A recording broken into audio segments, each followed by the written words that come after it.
Aleluia. Estamos sendo muito bem ministrados esses dias por todos aqueles que têm passado por esse altar e têm compartilhado aquilo que Deus tem partilhado com eles de palavra, e nós desfrutamos não apenas de conhecimento, mas de profundas revelações que, aplicadas em nossa vida, de fato faz uma diferença muito grande. Não há nada que faça tanta diferença na nossa vida quanto a aplicação da palavra de Deus. Esses dias eu fui indagado, aliás, tenho sido questionado por algumas coisas, e esses questionamentos às vezes diferem um pouco daquilo que nós entendemos sobre propósito. Nós fazemos algumas coisas na igreja que, irmãos, não é com o objetivo de sermos estratégicos, ainda que pode ser que dê resultados, se for usados com esse propósito. Alguém disse para mim assim: pastores, vocês são muito inteligentes. Já é um bom elogio. Geralmente pastor não é visto como alguém tão inteligente assim. Eu disse: por quê? Porque igreja que tem muita criança tem adulto. Se eu preciso alinhar o teu coração ao meu, para você entender na essência a razão de nós nos esforçarmos a fazermos aquilo que nós desejamos fazer pelas crianças. Diga, pastor, nós não fazemos pelas crianças para termos mais adultos na igreja. Nós fazemos pelas crianças para alcançarmos mais crianças. Queria que você entendesse isso, amado. Por isso eu vou dizer de novo: nós fazemos pelas crianças para alcançarmos mais crianças. Se fazer pelas crianças gera mais adultos, então que essa seja a consequência, mas esse não é o nosso propósito. Eu particularmente não teria problema algum de ser um pastor de uma igreja de 1000 crianças, sem nenhum adulto. Pelo menos alguns para me ajudar a cuidar deles, porque, irmãos de Deus, tem energia. Criança tem energia. Mas nós não estamos fazendo, para que você entenda, querido, quando os pastores passarem por aqui e falarem a respeito das nossas crianças, não pense que nós estamos fazendo pelas crianças para alcançar os pais delas. Nós estamos orando para que os pais delas sejam alcançados, mas nós estamos fazendo pelas crianças para alcançar mais crianças, porque nós entendemos que todo o coração de uma criança é um campo missionário. Ela precisa, dentro do mundo, dentro da esfera dela, um acompanhamento pastoral e um cuidado para que ela também alcance aquilo que nós como adulto também almejamos, que é a salvação. Não vou entrar no mérito agora a respeito da salvação da criança, é um campo de muita discussão, mas nós fazemos com esse propósito, porque nós entendemos que criança também precisa de Jesus. O que nós ensinamos para as nossas crianças? Alguns ainda não sabem, não quero tornar cansativo. Não quero tornar cansativo, e eu não me canso de falar das crianças, embora algumas pessoas cansem de ouvir. Nós ministramos para as crianças as mesmas coisas que são ministradas aqui na igreja.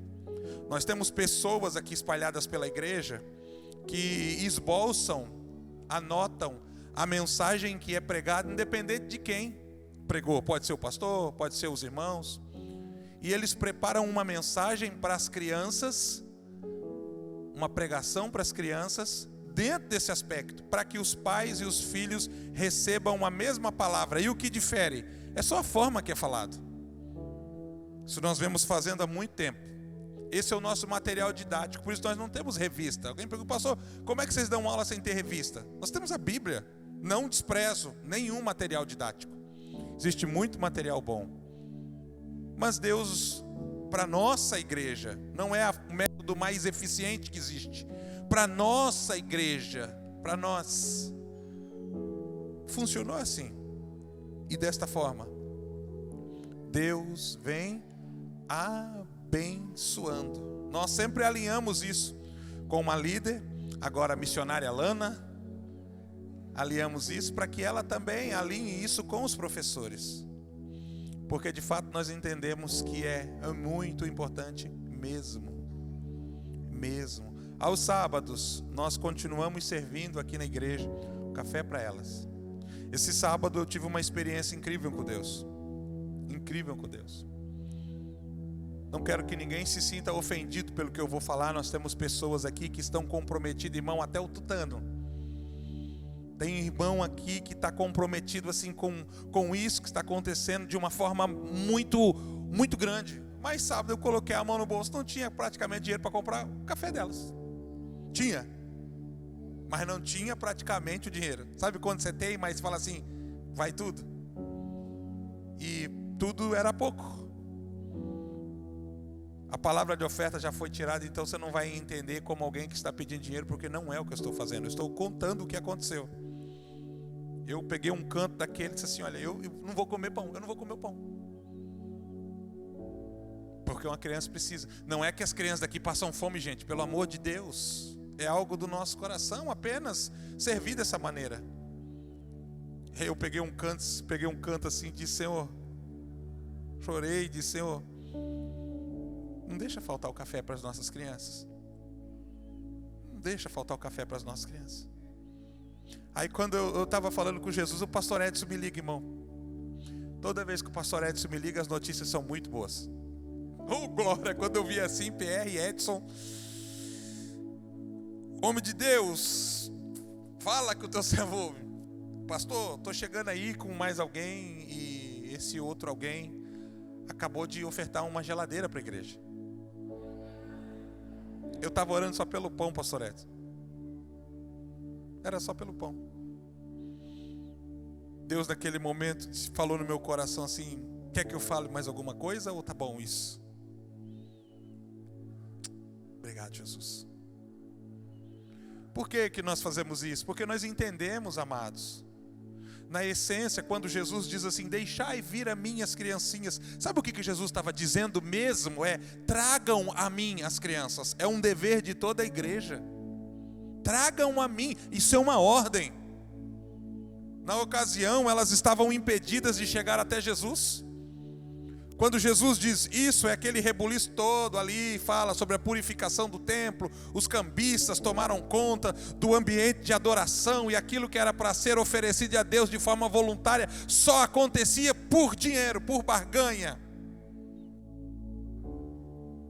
Aí Jesus expulsa os cambistas, os coxos, os paralíticos vêm, Jesus cura, e as crianças, tal. Jesus diz assim, deixai vir a mim as criancinhas. Ou seja, conduzam elas, tragam elas até aqui. Isso me faz entender que criança, por mais que queira Deus, não vai por si só.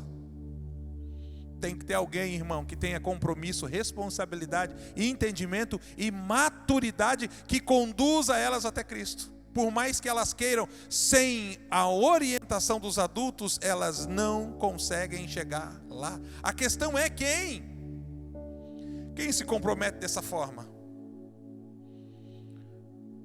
Porque sem a presença delas num culto, você não sente o impacto do número de pessoas. As crianças não dão dízimo, irmão. Elas têm ali o exercício da ofertinha delas, mas nem de longe, perdoe-me, é uma oferta de expressão que pode mudar um ministério. Então, se elas não dão lucro, se elas dão muito trabalho, a impressão que nós temos é que elas não têm valor, porque tudo o que não dá lucro nesse mundo, que ainda dá muito trabalho, as pessoas desprezam. Alguém diz assim, mas é tão bom não ter criança na igreja porque elas não incomodam. Elas não incomodam mesmo que estivesse aqui. É claro que a gente pede para não correr, a gente pede para não sentar, aproveitar que não tem nenhuma hoje. A gente pede para os pais não ficar dando copo descartável, irmão, porque é terrível para quem está pregando. Aí faz assim,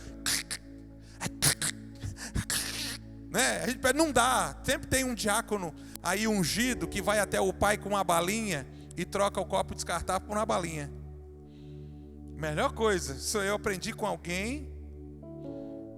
Não sei se foi com a irmã Rosana, eu acho que foi. Pastor, é só trocar o copo por uma balinha. A criança vai querer trocar na hora, porque se arrancar da mão da criança, parece estar tirando um brinquedo dela. Mas elas não dão trabalho, porque elas são o nosso trabalho. Quem não trabalha a favor delas, não trabalha a favor do reino de Deus. Não trabalha a favor do reino de Deus. Eu sei que parece uma mensagem muito dura, e desde que nós viemos para cá, nós batemos muito nessa tecla. Por quê? Porque de alguma maneira eu sinto que isso ainda não está estabelecido no coração de muitas pessoas. E essa é uma das verdades que nós tentamos implantar no coração delas. Delas quem? Das mães e dos pais. O seu filho não é importante porque você está aqui. O seu filho é importante porque ele é importante. Você é importante porque você é importante. Não é porque você tem filho, porque você é importante. O seu filho não é porque eles têm pai, é porque eles são importantes. Então ali, aos trancos e barrancos, ninguém é perfeito, nem lá e nem aqui. Uma coisa eu posso garantir: tudo que está sendo feito ali, por pessoas voluntárias, é feito assim, olha, com muito amor. Com muito amor, né, Mameire? Com muito amor, Mameire, pastora Sandra, as demais irmãs, a irmã Yara e todas as outras, não vou citar nome por nome, vão lá e cozinham para eles. Com muito amor. Não cozinham como cozinheiras, tá? Temos algumas poucas que são qualificadas para serem assim, cozinheiras que fazem isso por profissão, mas elas cozinham como mães, e eu tenho certeza que como mães a comida assim, ó, é uma delícia. Comidinha de mãe. Comidinha de mãe. Pastor, tu salva a criança? Claro que não, irmão. Onde é que você se viu arroz, feijão? Hoje, sei lá o que é o cardápio. Alguém sabe o que é, meu amigo? Sabe não? Arroz? Salada? Aquele filé de tilápia? Eita maravilha. Macarrão? Oh meu Deus do céu, é um buffet. Isso salva, pastor, criança? Claro que não, querido. A salvação é pelo sangue de Jesus. Olha ali, ó, é a cruz. Mas é uma forma que nós temos, é uma das centenas e milhares de formas que se existe de expressar preocupação e amor.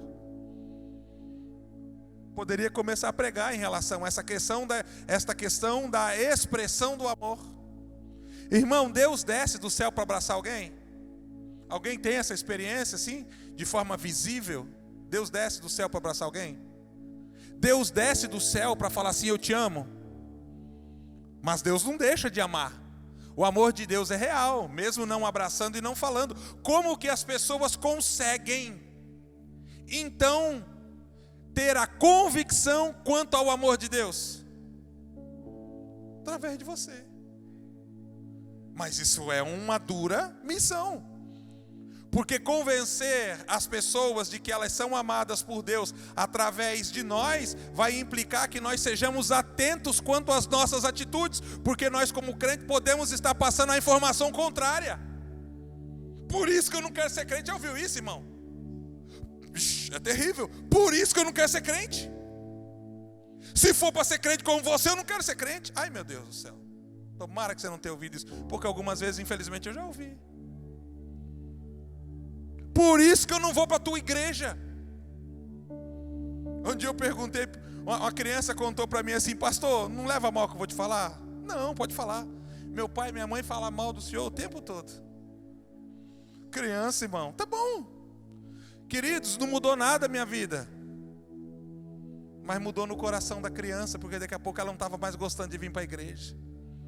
Ela estava se alimentando daquilo que os pais estavam dando a elas.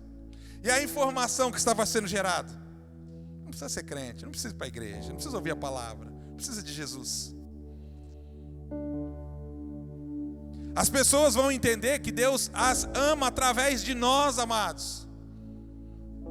Nós somos a expressão máxima do amor de Deus para as pessoas que estão perdidas.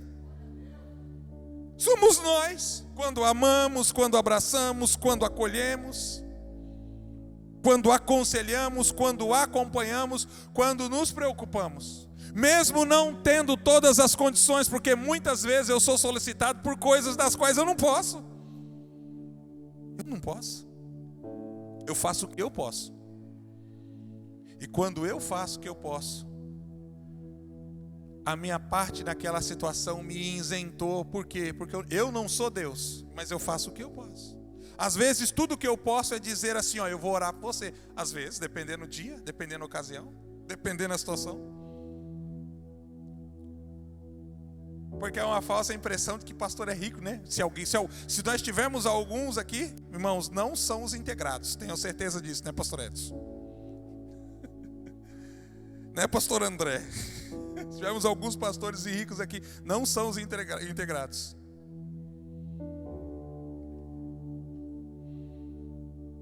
Mas nós estamos comprometidos, irmãos, com todo o nosso ser. É a história do ovo do bacon com omelete. Sabe a diferença? A galinha, ela oferta o ovo para que tenha a omelete. E o porco oferta a vida para que tenha bacon. Tá bom, precisa dos dois. Mas a galinha vai ofertar só o ovo e depois ela vai sair ciscando, né? O bacon não, o porco não. Para ter bacon ali, querido, o porco vai ter que ofertar a vida. Nós estamos comprometidos com todo o nosso ser, amados. Atuando em todos os aspectos que nós podemos alcançar com todas as nossas forças. E olha, pelo amor de Deus, que Deus produza ao coração de todos, especialmente aqueles que estão chegando, porque Balneário Pissarras é uma cidade, estou falando de Balneário Pissarras, não indivíduo, de uma cidade de pessoas decepcionadas com a igreja. Eu converso com elas, meus 2, 3 primeiros anos nessa cidade foi pedindo perdão, gente, por coisas que eu não fiz. Porque eu ia visitar as pessoas, elas diziam assim, eu não quero ser crente, não quero ir para a igreja, não, aconteceu isso. Eu disse, olha, eu não fiz, mas se resolve, eu gostaria de te pedir perdão em nome de quem fez. Porque eu não tinha outros argumentos quanto a isso. E eu sei que o mau testemunho mata a fé de muitas pessoas. Não são todos que têm esse nível de entendimento, de olhar para Cristo sem olhar para o homem. E eu em partes até entendo, porque as pessoas vêm para a igreja e colocam o coração dela ali, o tempo dela, o recurso, e elas estão acreditando que de fato é um lugar diferenciado. Amados, olha, eu tenho dito para algumas pessoas, a nossa diferença para alguns, a nossa diferença, não é que nós fazemos melhor. Tem muita gente por aí, mundo afora, fazendo coisa muito melhor do que nós. A nossa diferença é que não é que nós fazemos coisas melhores, é que nós não desistimos, queridos. Nós duramos mais. Mesmo depois de tudo parecer dar errado, nós continuamos. Nós insistimos. Por quê? Porque nós cremos. Continuamos crendo. Continuamos crendo. Continuamos crendo. Continuamos crendo. Não é isso, irmã Janice? Agora vai quebrar tudo, agora a casa vai cair. Não interessa, estamos lá. Vai dar errado? Estamos lá. Como igreja, eu tenho optado, irmãos, a ser preso do que ser multado, porque se for multado vai ter que tirar dinheiro do ministério infantil. Hoje eu orei e falei, Senhor, eu sei que tem um monte de coisa que pode melhorar, mas assim, se for para escolher, então que nós sejamos presos, porque se for multado, irmão, aí vai ser um problema muito grave. Muito grave. Não somos uma igreja perfeita, amados. Se você conhecer a nossa igreja, você rapidamente vai identificar um monte de coisa que pode melhorar. Eu digo para os irmãos que tem muita coisa que acontece na igreja que eu não concordo. Olha aí. Talvez você nunca tenha ouvido um pastor falar isso. Tem muita coisa que acontece na igreja que eu não concordo.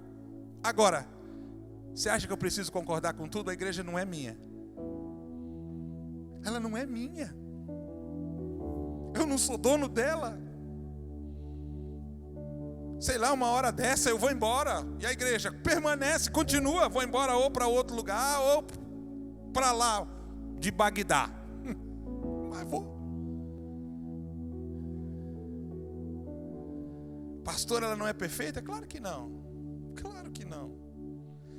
É bonita, é linda, é apaixonante, é fervorosa, é comprometida. Só não é perfeita. E alguém disse certa vez para uma pessoa, o dia que você encontrar uma igreja perfeita, não congregue nela, porque senão você vai estragar ela. Você encontrar uma igreja perfeita, então assim, você pode congregar aqui, porque a nossa não é a perfeita. Precisa procurar outra. Mas o que nos torna duráveis como igreja, sendo imperfeitos, é o fato de que nós aprendemos a respeito do perdão. Irmãos, relacionamentos nessa vida só terminam quando as pessoas não estão dispostas a perdoar. Sabe por quê? Porque em algum momento nós vamos falhar uns com os outros. Em algum momento nós vamos falhar um com os outros. Faça o juramento mais lindo de casamento. Em algum momento você vai se pegar chamando a mulher mais inteligente do mundo de burra. E ela chamando o homem mais belo do mundo de besta. Seu besta.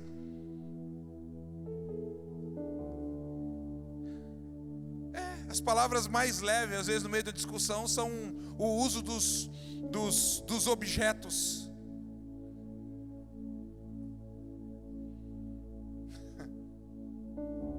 Dos objetos assim, seu quadrado.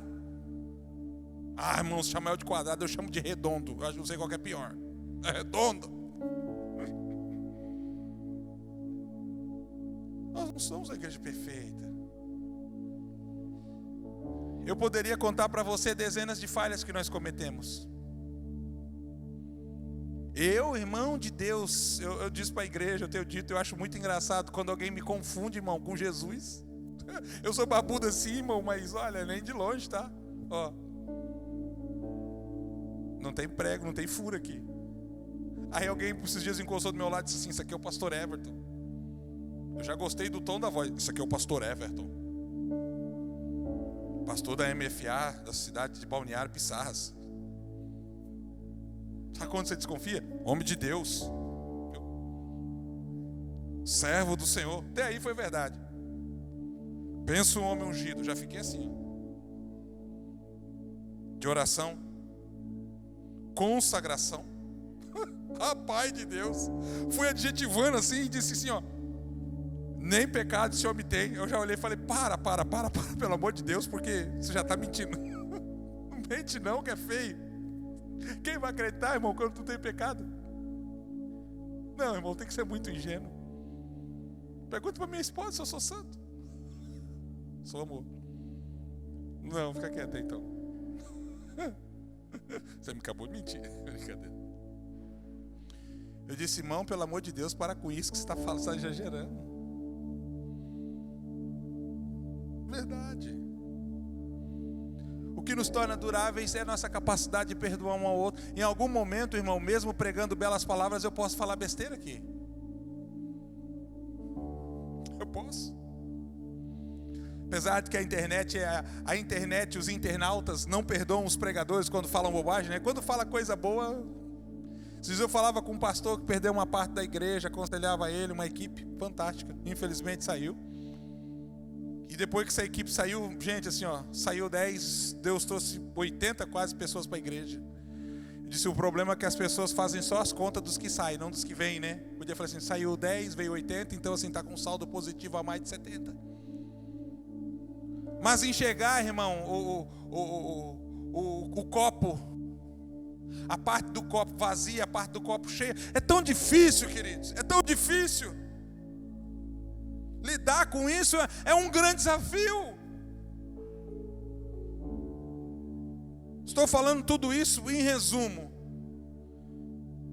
de algo que eu quero refletir junto com você. Depois eu acho um versículo para você dizer assim: ah, pregou, mas não leu nem a Bíblia. Depois daqui a pouco eu acho um versículo. Vim na cabeça, eu vou falar para você. Sobre a escola de Jesus. 3 anos e meio discipulando pessoas, instruindo elas. Uma parte teórica fantástica, porque Jesus era mestre. Mestre a ponto de ser reconhecido pelos grandes mestres. Uma parte prática incrível, como ninguém fez. Jesus curava o cego e mostrava como que ele fazia. Jesus ressuscitava os mortos e convidava os discípulos: vem para cá, vamos entrar lá. Eu vou ressuscitar um morto, você vai ver como é que eu faço. Gente, que coisa linda. Eles acompanhavam Jesus em plena execução da sua manifestação e do seu grande trabalho. Alguém assim todo mundo quer seguir. Por quê? Porque alguém como Jesus era perfeito, mas as pessoas que seguiam Jesus, não, elas não eram. A escola de Jesus, em relação ao seu apostolado, agora começando com os seus discípulos, em muitos momentos, guarde que eu vou falar, parecia uma grande bagunça. Jesus falava uma coisa, os caras entendiam a outra. Jesus dava uma direção, eles faziam algumas coisas. Gente, você consegue imaginar a dificuldade que Jesus tinha para fazer uma reunião de oração? Jesus dizia assim: gente, vamos orar, porque sem oração não tem unção, sem oração não há manifestação. Vamos orar, Jesus. Jesus ia ali e começava a orar, não dava uma hora. Quando Jesus voltava, a galera estava dormindo. Meus queridos, imaginando Jesus, né? Amados, acabei de falar para vocês que a oração é um fator determinante para os nossos resultados quanto à obra de Deus. Não se faz obra de Deus sem vida de oração. Eu estou lá orando e falei para vocês, vocês se comprometeram, agora estão tudo dormindo. Acorda, gente. Eu vou voltar lá, vou orar, daqui a pouco eu volto aqui. Não, Jesus, nós entendemos, nós vamos se esforçar para orar. Jesus ia lá, orava mais um pouco, não dava nem uma hora. Quando Jesus voltava, irmão de Deus, agora estava roncando.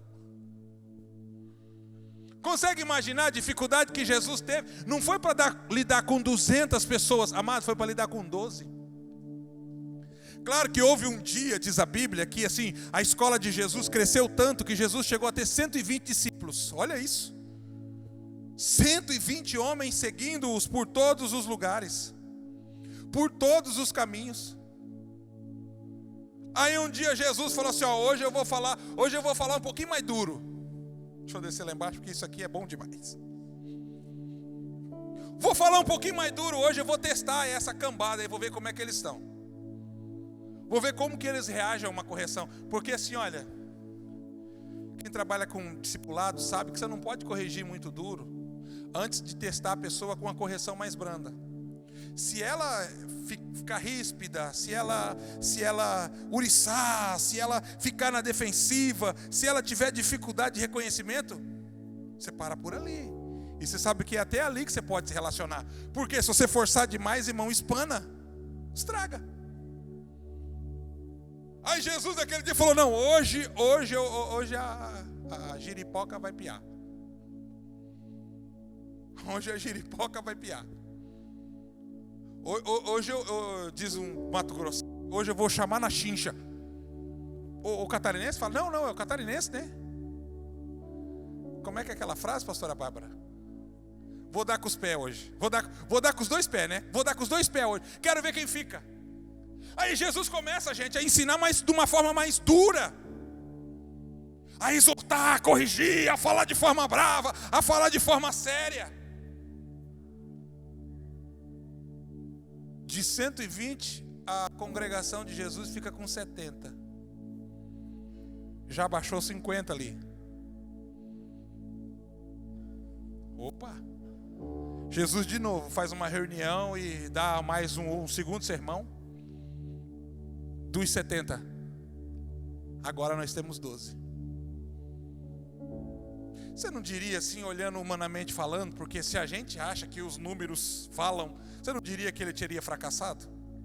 O cara tinha uma igreja com 120, agora tem uma igreja com 12. Fracassou. Não se engane com os números, amados. Não se engane com os números. Nem todo resultado de sucesso está associado à quantidade de números. Quantidade sempre foi algo que Deus prezou, mas qualidade Deus prezou muito mais. Muito mais. Muito mais. Aí Jesus olha para os 12 que ficaram. Agora está lá Pedro, Tiago, João, e aí aquela galera toda. Jesus disse assim: e vocês não querem ir também? Aí Pedro disse assim: Senhor, para onde iremos nós, se só tu tens palavras de vida eterna? Ai, alguém conseguiu ouvir o que ele estava falando? Era duro, doía, machucava o ego, a vaidade, o orgulho, mas sabia que as palavras dele iriam transformar o seu caráter, a sua família, a sua história, a sua vida. Queridos, dói, mas ajuda, dói, mas melhora, dói, mas cura, dói, mas resolve.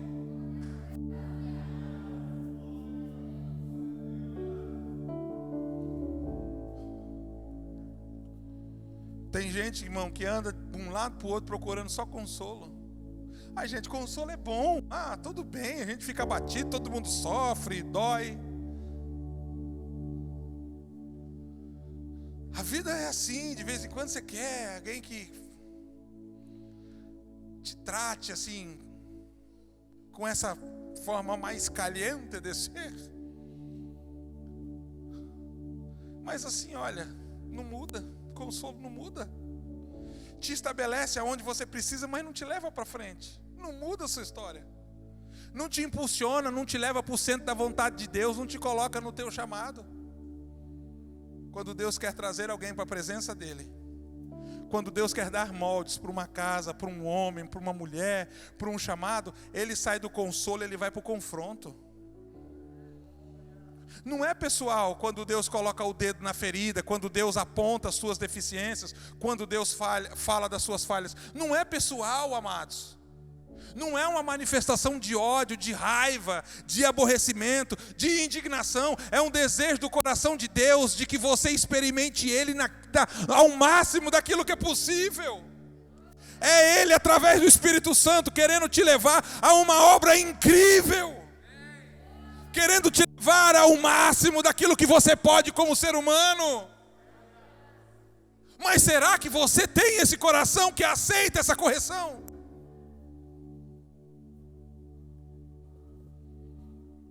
Porque nessas horas assim, olha, é tão fácil o orgulho pular na frente.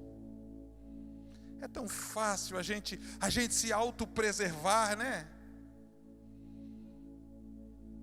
É tão fácil. Irmão, tem um grupo ministerial que eu prezo e gosto muito, que são os profetas. Gosto.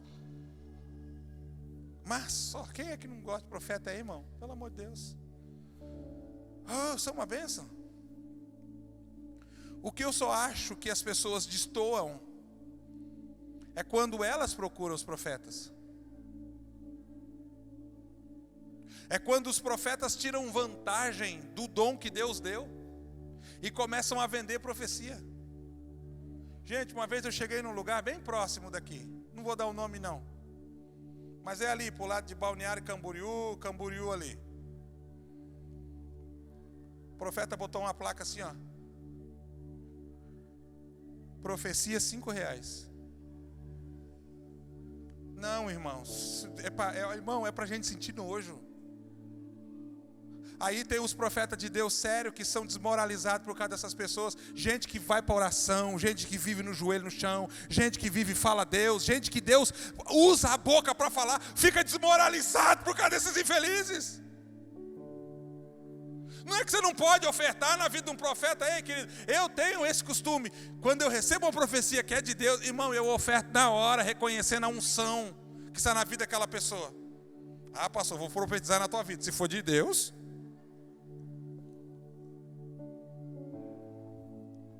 reconheço a unção como uma oferta. É uma forma de manifestar. Dentre tantas, quero te dar uma oferta, irmão. Eu reconheço a unção de Deus na sua vida, Deus te usou para falar comigo. Mas a pessoa não fez isso esperando. Mas é meu coração. Mas tem gente que se perde em relação a isso, colocando a Bíblia, a palavra de Deus e os lugares que Deus estabeleceu como lugares de comunicação, como a oração, a própria igreja e a pregação, como algo secundário. Ah, hoje eu preciso muito ouvir Deus, eu vou atrás de um profeta. Você vai ouvir, só não sei se é Deus. Porque quando Deus quiser usar um profeta, querido, Deus vai mandar o profeta ir lá falar com você. Ele vai te parar na rua, Ele vai ligar no teu telefone, Deus vai incomodar Ele. Ele vai até você. Só que tem pessoas que vão além disso. E por favor, eu disse que sabe aquele dia um pouco mais de confronto, estou chegando aos poucos, para não parecer muito agressivo. Tem pessoas que desprezam o bom conselho. E acham que a melhor forma de Deus tratar é usando alguém que não conhece sua vida. Ah, não, eu quero que Deus use um profeta porque ele não conhece a minha vida. Pois é, por que será? Porque se você buscar conselho em quem conhece, será que você não vai ouvir o que você gosta? Porque a autoridade da pessoa que Deus estabeleceu como pastor, como líder sobre você, não funciona por causa da rebeldia? Não, tem que ser alguém que não conhece a minha vida. Querido, isso não é bíblico. Pode acontecer, não limite Deus, não feche os números. Eu sempre digo, não feche os números. Mas será que Deus falaria muito mais através de uma profecia do que um conselho? Será que eu tenho que fazer assim? Eu sei fazer, irmão. Eu sei, eu ensaio. Eu sei fazer. Ó. Não, a gente faz mesmo de verdade. De vez em quando a gente faz. Mas muda o quê? Se a palavra de Deus está sendo liberada. Aí eu aconselhei o irmão uma vez, o irmão, tudo bem, normal, isso aconteceu dezenas de vezes na minha vida, são 21 anos de ministério. Aí Deus usou um profeta, irmão, fala a mesma coisa. Pastor, mas ele não conhecia a minha vida.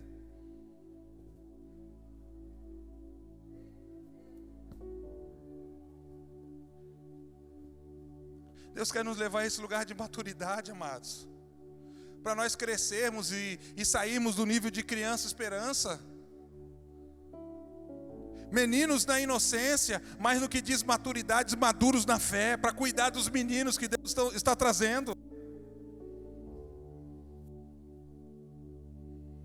Sermos sensíveis à voz de Deus. Aquilo que Deus estabeleceu, aquilo que nós devemos executar.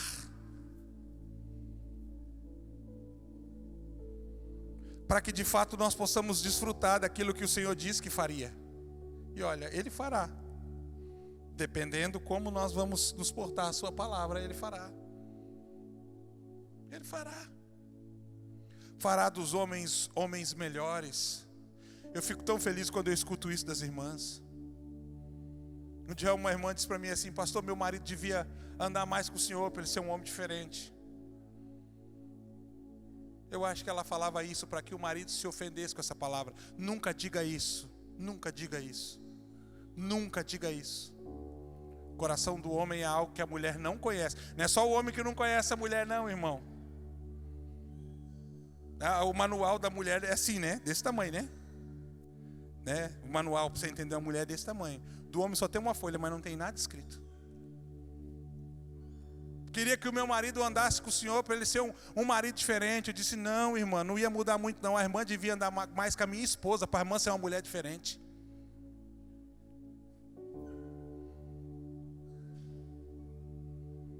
Deus quer estabelecer isso, amados. As verdades básicas e simples, das quais muitas vezes nós temos dificuldade. Para que nós sejamos o que nós se entregamos a Deus para ser. Nós se entregamos para ser igreja. Ah, gente, como eu amo ser igreja, mais do que ser pastor. Amo ser pastor, mas eu gosto muito mais de ser igreja, porque eu já era igreja quando Deus me chamou para ser pastor. Essas coisas simples que nós deveríamos atentar, nós deveríamos ter cuidado de não falhar com Deus no nosso compromisso diário, na nossa leitura da Bíblia. São coisas tão simples. Semana um pastor sentou comigo assim: pastor, conta o segredo. Que segredo? Segredo de sair de uma garagem e vir para um galpão desse. Ele falou assim: eu vejo as fotos, eu fico impressionado. Eu disse: meu amado, se existisse um segredo, então haveria um monopólio e só alguns alcançariam alguma coisa em Cristo. Não tem segredo. Ah, não, tem que ter alguma coisa que o Senhor está fazendo. Eu falei, não, achar que vou dar janta para as crianças, vai encher minha igreja. Não, isso não enche igreja. Isso esvazia o caixa da igreja. Não enche. Isso enche o teu coração de preocupação. Não faça isso pensando nisso. Não tem segredo. Não, tem que ter um método, tem que ter uma regra, tem que ter uma visão, tem que ter uma direção. Eu falei, não.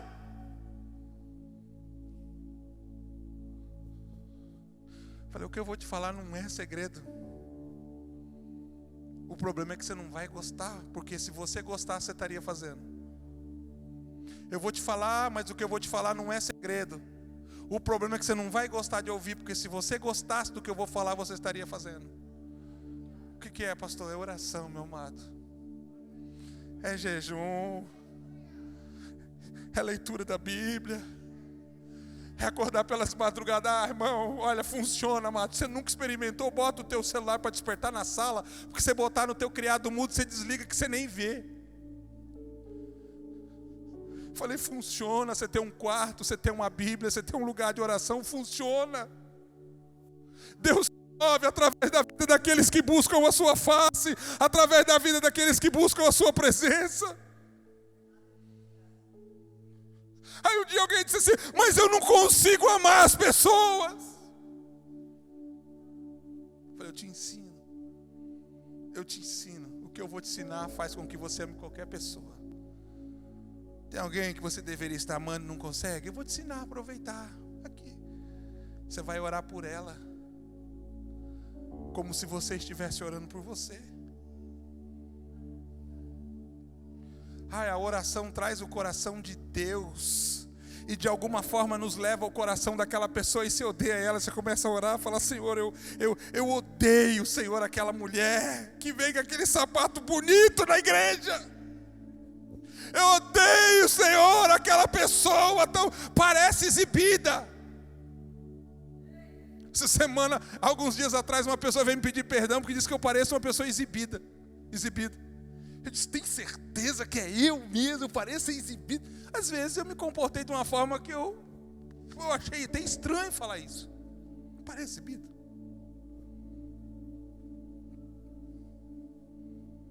Não, porque o senhor passa pelo corredor e não cumprimenta. Eu falei, meu Deus do céu, amado.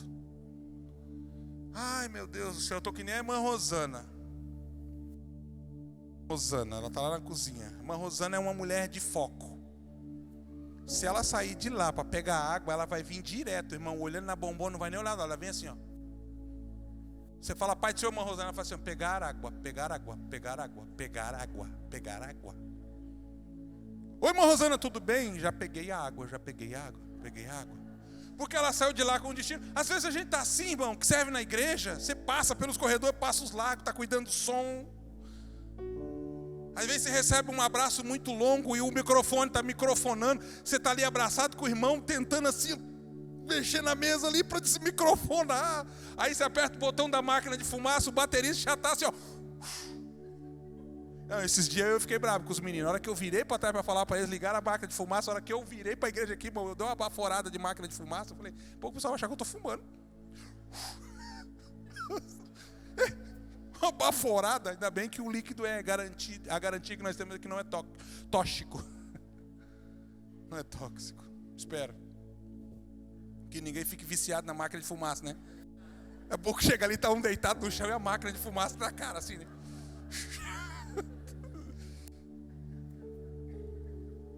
Aí você vai orar pela pessoa até que o coração teu mude em relação a ela. Enquanto você estiver odiando ainda, o seu tempo de oração por ela não terminou. Continua orando, o Senhor abençoa. Muda a história da vida dela. Muda. Como eu quero que o Senhor faça na minha, faz na vida dela. Quando você se vê, ao longo da sua perseverança, você vai pegar chorando por ela. Você vai querer tanto ter resultado quanto a sua oração, que você vai colocar tuas lágrimas. Senhor, muda mesmo. Senhor, toca mesmo. Senhor, revoluciona mesmo. Senhor, faz a tua obra mesmo. Pastor, resolve? Claro que resolve. Irmãos, os maiores problemas da minha vida foram resolvidos no ambiente de oração. As respostas muitas vezes vieram em um culto através de uma palavra, mas foram resolvidos no ambiente de oração. Resolvidas no ambiente de oração.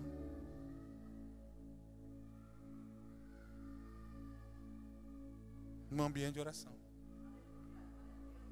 Pastor, funciona? Se você orar até que Deus responda, você vai descobrir a eficiência de orar. De orar. E ó que Deus prova os crentes, né? De vez em quando Deus pede cada coisa pra gente, né? Coisa que a gente acha que a gente nem tem, né? Meu Deus do céu, gente. Aí você fica com o coração assim, ó, faço ou não faço, dou ou não dou, vou ou não vou, falo ou não falo, entrego ou não entrego, oferta ou não oferta. Ai, meu Deus do céu, mas tem certeza que é essa daí, Senhor, que o Senhor quer? Não pode ser essa menor? Não, é essa.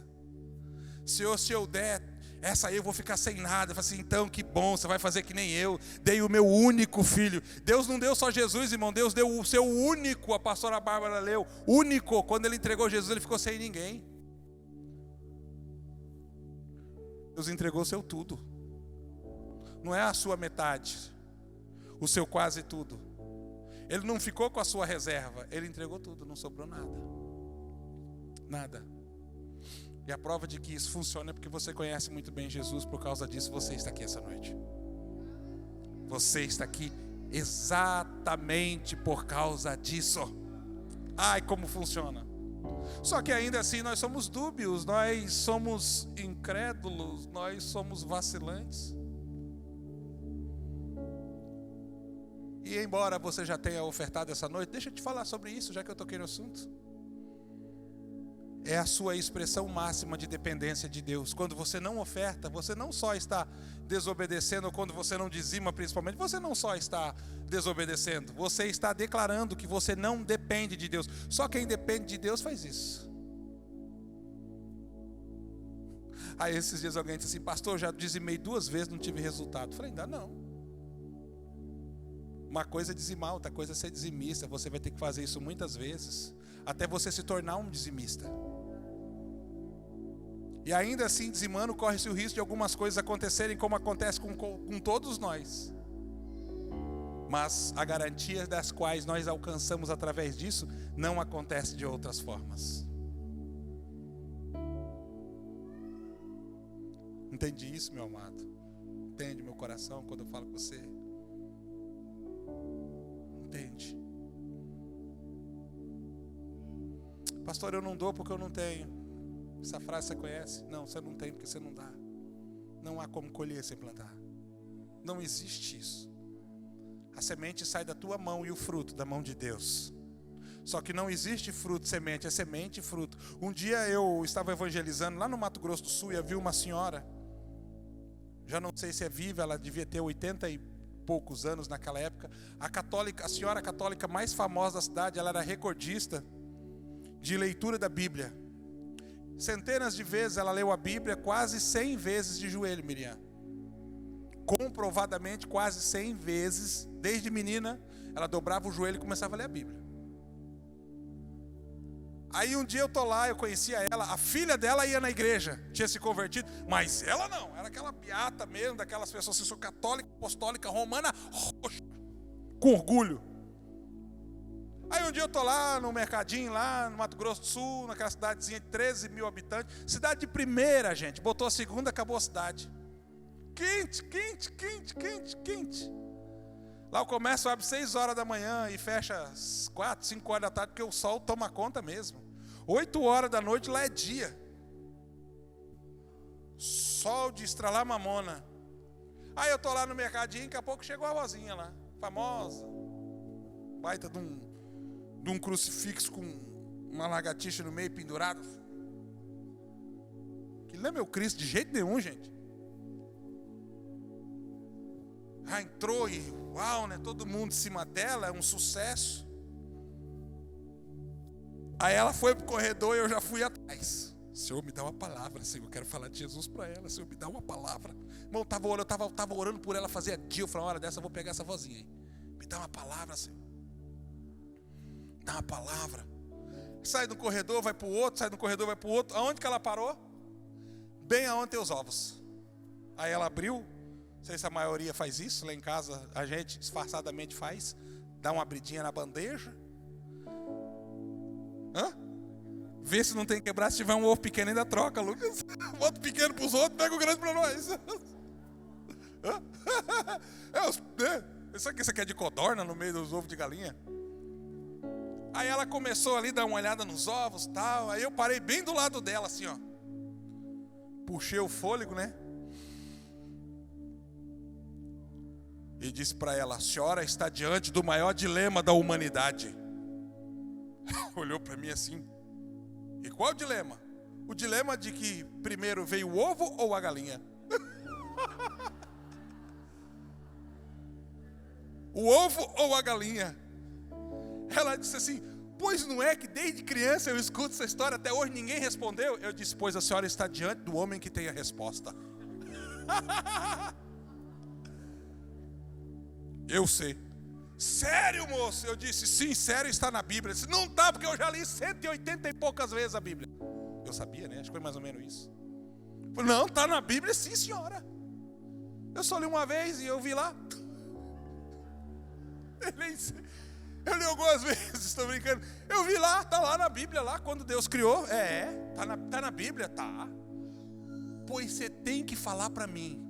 Eu disse assim, então a senhora tem que ir na igreja essa noite ouvir a pregação que eu vou pregar sobre o ovo ou a galinha.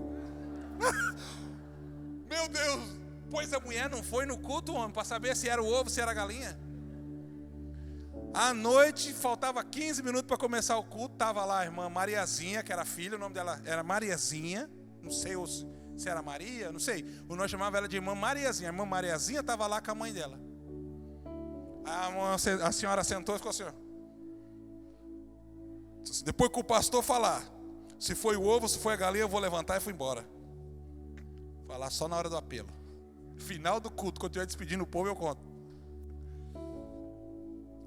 Bom, foi o ovo ou foi a galinha que veio primeiro? Hã? Quem? E olha, você não leu a Bíblia nenhuma vez, você sabe.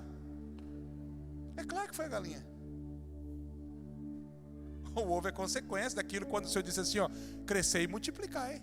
Aí sim, Deus faz a galinha e a galinha agora entra na palavra crescer e multiplicar. Quando eu falei isso, ela disse, eu não acredito, eu li 100 e tantas vezes, assim, nunca vi isso. Sabe por que ela não enxergou? Porque mesmo a Bíblia sendo a Bíblia, ela não funciona no coração daquele que não tem Jesus. Mesmo a Bíblia sendo a Bíblia, ela não funciona no coração daquele que tem Jesus. Senão não precisava de igreja, irmão. Final do culto, pastor, parabéns. Eu nunca ouvi uma pregação que nem essa sua. Eu não disse nada, gente. Nada. Mas é claro que, dado as circunstâncias, nós, Igreja do Senhor, vamos ser colocados diante de algumas oportunidades das quais, eu mudo de assunto para isso, das quais nós não devemos ser dúbios, nós não podemos vacilar. E se nós hesitarmos naquele momento, nós perdemos uma grande chance de ganhar alguém para Jesus. E eu vou dizer de novo, queridos, nem anjos, nem Deus desce do céu para pregar o Evangelho, essa é a nossa missão. Esse é o nosso dever. Esse é o nosso dever, essa é a nossa missão. Como igreja do Senhor Jesus, enquanto isso não estiver, amado, não se ofenda agora, de novo, só uma lascadinha, não é nem uma lambadinha, uma lascadinha. Enquanto isso não estiver certo no seu coração, talvez a salvação ainda não seja algo assim muito real na sua vida. Eu disse talvez. Ou não é, ou você ainda não entendeu o que é. Eu converso com pessoas e eles dizem assim para mim, pastor, estou tentando puxar todo mundo. Falar, meu Deus do céu, a salvação em ação dentro desse coração. Porque a salvação que o Senhor colocou dentro de nós, se ela está dentro de nós, a salvação que o Senhor colocou dentro de nós, ela é muito maior do que nós, amados. Tem muito mais salvação dentro de mim do que eu preciso. Olha isso. Tem muito mais salvação dentro de mim do que eu preciso. Por quê? Porque o que está sobrando de salvação que eu não preciso é para que seja ministrado sobre a vida de outras pessoas através de mim. Por isso, eu sei o quanto tem de salvação dentro de cada um de nós. Quando a Bíblia diz, ide por todo mundo e pregai o Evangelho a toda criatura. Sabe quanto tem de salvação dentro de você? A quantidade necessária para salvar um mundo perdido. Tem salvação aí dentro de você, a ponto de salvar um mundo perdido, é muito mais do que você precisa. Por isso que nós temos essa necessidade de falar do amor de Deus, porque a salvação ela é viva, ela nos impulsiona a isso. Ela nos leva a isso. É isso que nós precisamos entender. É isso que nós precisamos entender. Enquanto nós não entendermos isso, nós ficamos limitados a uma vida cristã assim, irmão, xoxa, meia boca, meio que assim, aos domingos, sabe? Que legal, tal, uau. Mas e segunda-feira? E tudo que eu ouvi numa noite como essa, vai para onde? Será que de ralo abaixo?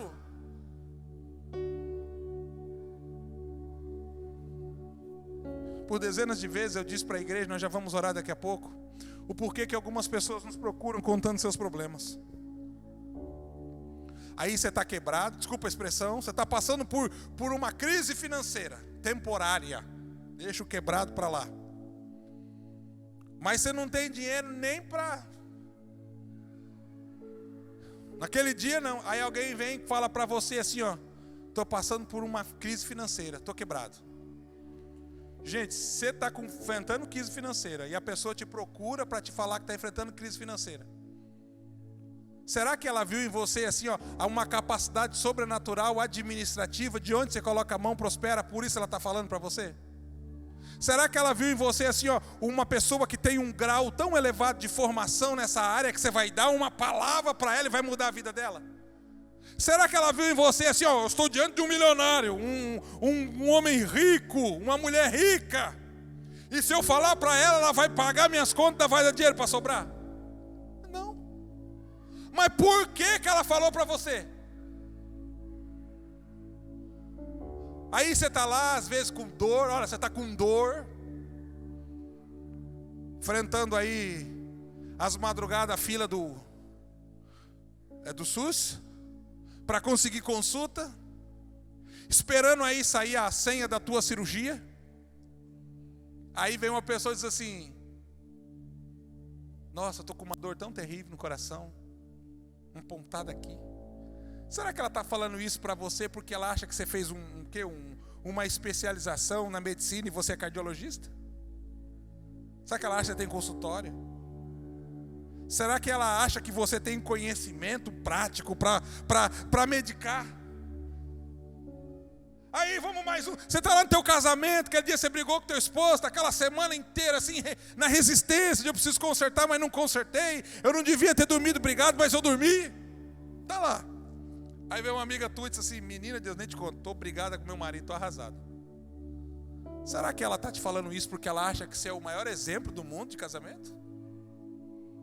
Que ela acha que você é conselheira, que a sua experiência vai revolucionar a vida dela? Último exemplo. A pessoa vem e começa a contar os seus problemas. Psicológicos, psiquiátricos, psicossomáticos. Problemas internos ou externos, problema na área emocional. Começa a te contar o problema dela. Aí você escuta. Será que ela acha que você é psicóloga? Será que ela acha que você fez uma faculdade de aconselhamento pastoral? Será que ela acha que você tem dotes divinos, sobrenaturais, que ao abrir a tua boca vai mudar? Por que você acha que essas pessoas te procuram, querido? Acontece isso com você? Acontece isso com você? Aí você olha para você e fala assim, meu Deus, a minha vida está pior que a dela. Às vezes está mesmo, irmão. Eu passo por isso. Mas por que essas pessoas nos procuram? Aí o desinformado vai lá e diz assim, você está com dor? Olha, compra uma cibalena. Lembra da cibalena? Quem lembra da cibalena? Aqui, levanta a mão. Nós somos velhos, né, gente? Nós somos velhos, né? Falar a verdade, né? Aí você receita uma cibalena para ela com um sal de fruta. Toma que resolve. Quanto que não, irmão? Tem uns irmãos curandeiros ainda, fica mandando receita de chá, gente. Toma chá de mastruz, com avestruz, com arruda. Bota algodão, bota álcool, bota atrás da cabeça. Gente, não é isso porque as pessoas nos procuram. É porque o Espírito Santo que está na nossa vida, de alguma maneira fez com que ela identificasse que nós somos filhos do Deus Altíssimo e Poderoso, que o que está, não quem nós somos, mas o que está dentro de nós, assim como está mudando a nossa vida, também quer mudar a vida dela. É que ela olhou para você e viu o brilho do Espírito, viu o brilho do Espírito em você. E você não entende o seu papel de crente. E em vez de falar assim, olha, eu sei que não é fácil, eu passo por isso, mas assim como o Senhor mudou minha vida, vai mudar a sua, eu vou orar por você. Você não perde a oportunidade de lançar a palavra certa. Por isso essas pessoas te procuram, porque talvez elas queriam só ouvir aquilo que no mínimo nós devemos falar. Vamos domingo lá na minha igreja? Deus tem uma palavra para você. Nos posicionamos mal nesse momento culminante, aonde a pessoa pode ser alcançada por Cristo. Ele quer te colocar como um agente dele, como um missionário dele naquela ocasião, naquele momento. Você só precisa saber e entender o que está acontecendo. Por isso nós temos que estar preparados o tempo todo. O tempo inteiro. Estava no campo missionário, numa ilha de pescadores. Haviam quase 300 pessoas, 236 pessoas naquela ilha. E eu fui colocado ali por 2 anos para evangelizar. É um canto, não é bem uma ilha, é um canto, uma costa. Na época registrado 236 pessoas. Mão de Deus. Uma bênção, mas um tempo muito difícil. O lugar onde nós estávamos, que foi feito a igreja, antes de ser igreja, era uma casa dos prazeres pecaminosos. Uma casa noturna, uma boate.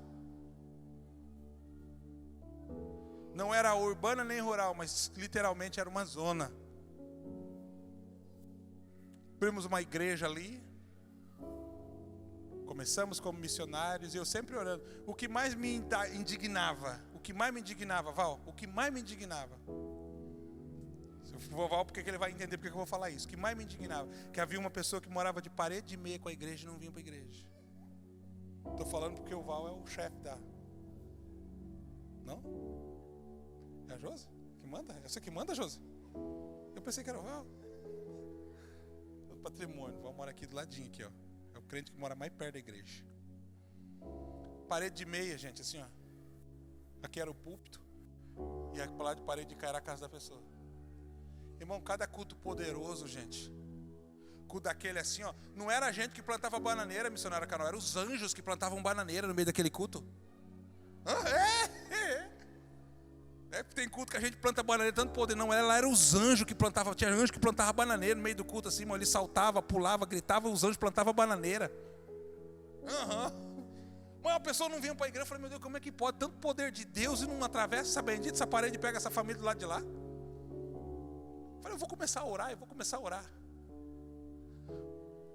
Senhor, salva essa casa, Senhor, salva essa família, salva essa casa.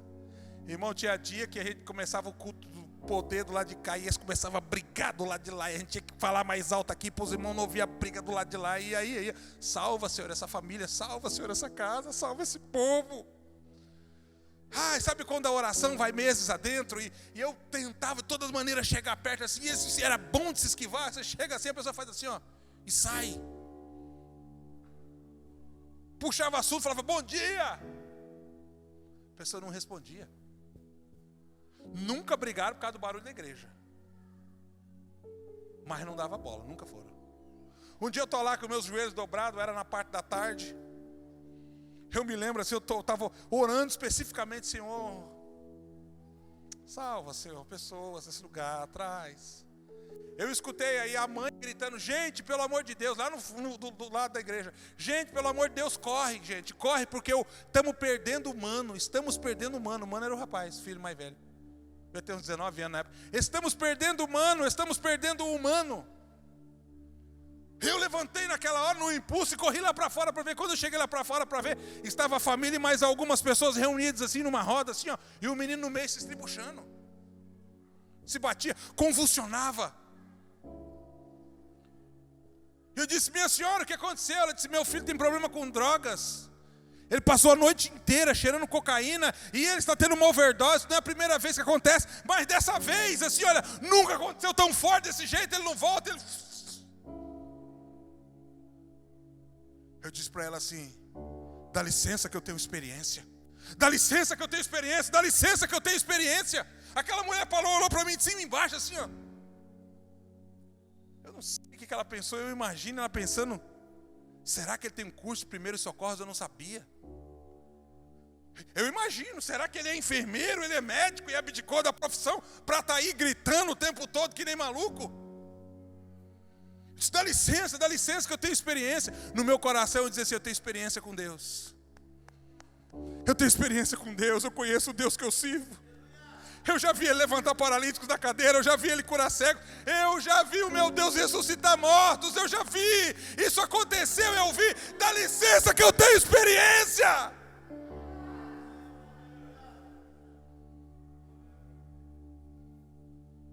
Eu abaixei, eu coloquei a mão no estômago do rapaz, coloquei a mão na cabeça dele, espírito da morte, em nome de Jesus, sai agora, sem resistência, sem relutância, sai em nome de Jesus. Aquele menino estralou o olho, deu um salto, ficou de pé. A mãe abraçou o filho. Ah, irmão, domingo à noite o culto tinha, a igreja estava cheia. A igreja estava cheia. Queridos, quando você começa a orar por uma pessoa, você começa a mover o céu sobre a vida dela. Nós só precisamos identificar as oportunidades que Deus nos dá.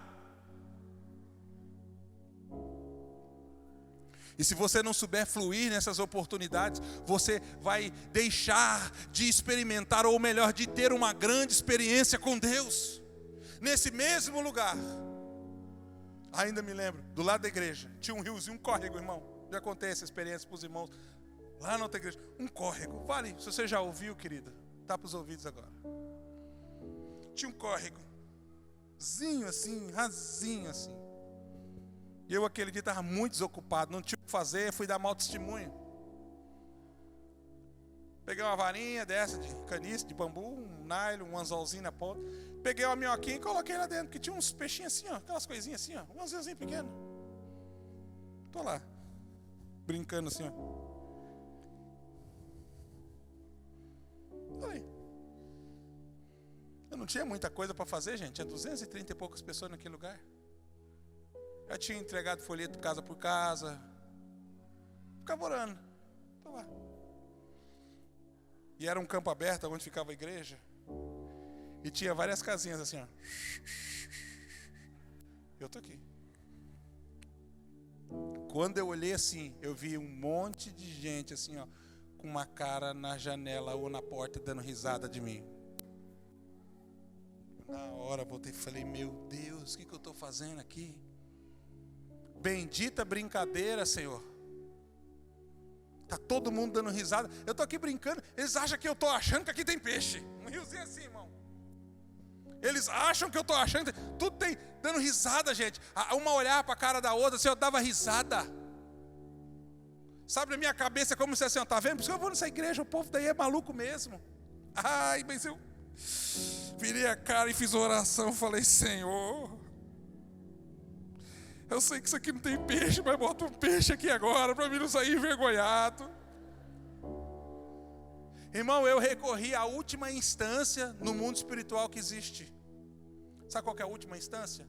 É quando você diz assim, ó, pelo amor do teu nome, não tem mais nada além disso. Eu disse, Senhor, eu não sou homem, sou cara de pau, não tenho vergonha mesmo, estou aqui porque eu sou sem vergonha. Mas pelo amor do teu nome. Irmão, quando eu fiz assim, aquele negócio fez assim na minha mão assim, ó. Quando aquele negócio fez, que eu vi aquele negócio fazendo assim na água, irmão de Deus, eu sei que aquela pessoa estava lá, eu peguei a vara e... Ah, dá essa vara aqui.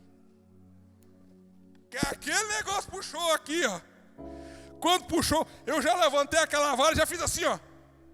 Virei o peixe se batendo pro pessoal de lá. Oh, uma lapa de um peixão assim, coisa mais linda. Sei que peixe que era não, sei que foi muito gostoso. Aí o pessoal fez assim, ó. Ah, mas eu fazia assim com a vara, ó. E agora que eu quero ver? E que eu quero ver eu fazer assim com a vara, ó. Ah, mas o crente cheio de razão, irmão, um problema, eu já gritei lá de fora. Sua mulher, bota água no fogo, porque hoje vai ter peixe. Fui para casa. No outro dia terminei meu devocional com Deus, levantei. Gente, sério, Quando eu acordei, fui lá fora, tinha 6 pessoas pescando. Não pegaram nada. Não pegaram nada. Porque tem peixe na nossa vida, guarda que eu vou te falar que isso é espiritual. Tem peixe que você só pega coração. Não é com anzol, não é com minhoca, não é com isca, não é com vara, é coração. Tem pessoas que só serão alcançadas através dos nossos joelhos no chão. Fique de pé, por favor, nós vamos orar. Vem cá, pessoal do louvor.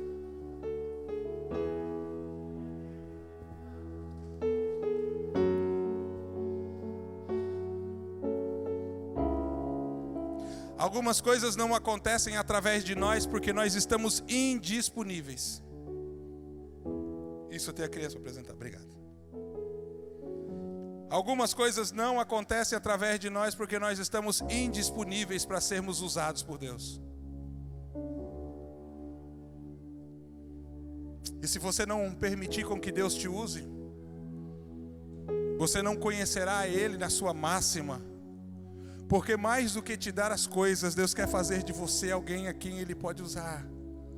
Não é usar para ser um instrumento, não é usar para ser uma ferramenta, é usar para ser um embaixador de Cristo. Alguém que entendeu o seu papel e agora tão satisfeito com a salvação, quer que outras pessoas sejam salvas também.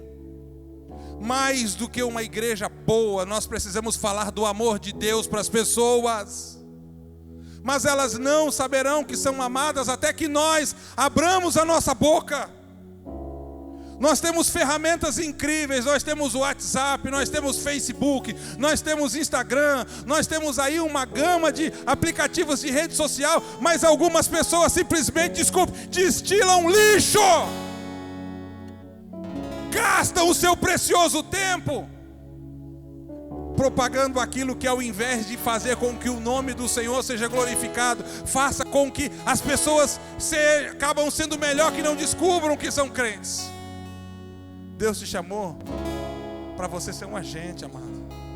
Deus te colocou naquela empresa porque Ele sabia que você podia fazer diferença. Deus te colocou no meio dessa família porque Ele sabia que você pode fazer diferença. Deus te colocou nessa escola porque Ele sabia que você podia fazer diferença. Ei, se o teu Jesus é tão bom, se o teu Jesus é tão legal, aonde estão as pessoas que você conhece? Compartilhe do amor de Deus para que outras pessoas também sejam impactadas por esse grande amor. Exercício de casa essa semana, você vai tirar a semana para orar por uma pessoa. Uma que você não pode alcançar porque está distante, e uma outra que está perto de você e precisa ser salva e talvez ainda não foi por falta de posicionamento seu. Deixa eu medir o teu grau de coragem. Eu quero orar por pessoas essa noite que entenderam essa palavra e querem sair debaixo dessa unção. Não perca seu tempo, saia do seu lugar para que nós possamos orar por você. Pastor, eu quero ser a pessoa que se posiciona. Vem, eu quero orar por você essa noite.